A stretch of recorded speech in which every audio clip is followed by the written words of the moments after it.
मैं हमेशा ज़िया भाई से जब भी मिलती थी मैं कहती थी, ज़िया साहब आप एक तहरीक हैं जो किसी में भी सराहियत कर जाते हैं। तो मुझे यकीन है कि आज जिस तरह मैं मुस्कुरा के उनके लिए बात कर रही हूँ, वो वहाँ बड़ा मुस्कुरा के सबको एंटरटेन करेंगे, वहाँ अपनी महफ़िल सजाएँगे।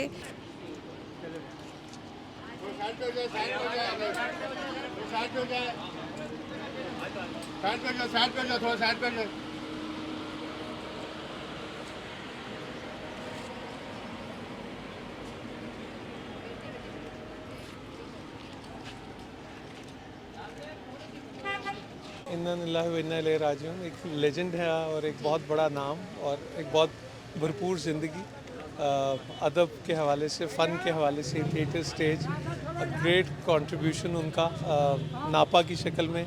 और नापा तो उनकी ज़िंदगी का एक बहुत मामूली हिस्सा है। PIA ट्रू पे ज़िया मोहिउद्दीन शो, कौन कौन से प्रोग्राम हैं।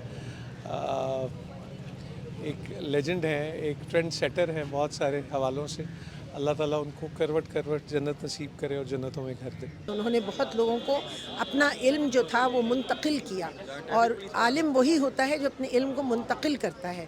उन्होंने अपने इल्म को मुंतकिल किया और आज ढेरों उनके शागिर्द हैं, बेशुमार शागिर्द हैं, उन्हीं में से एक मैं भी हूँ। उर्दू ज़बान का वो सफ़ीर था जिसने अदब को दुनिया जहान में पहुंचाने का बीड़ा उठाया हुआ था, लोगों को सिखाने का बीड़ा उठाया हुआ था, और उसका खला पूरा नहीं किया जा सकेगा। ज़िया के जाने से कुछ यूँ महसूस हो रहा है जैसे हमारे कदम एक लम्हे के लिए थम गए हैं।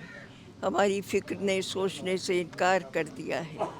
हमारा सारा फ़िक्र व अमल का खेल दरहम व बरहम हो गया। एक बेताज बादशाह थे अपने शोबे के, अपनी फील्ड के। उन्होंने जो काम किया है, शायद मुझे याद नहीं पड़ता है कि उनसे पहले किसी का आप उसके साथ मवाजना कर सकें, या इस वक्त जो भी लोग मौजूद हैं उनमें किसी का कोई कंपैरिजन हो सके ज़ियाउद्दीन साहब के साथ। बस अल्लाह की जो मर्ज़ी है। मेरे ख्याल में बहुत बड़ा एक नुकसान हुआ है आर्ट को।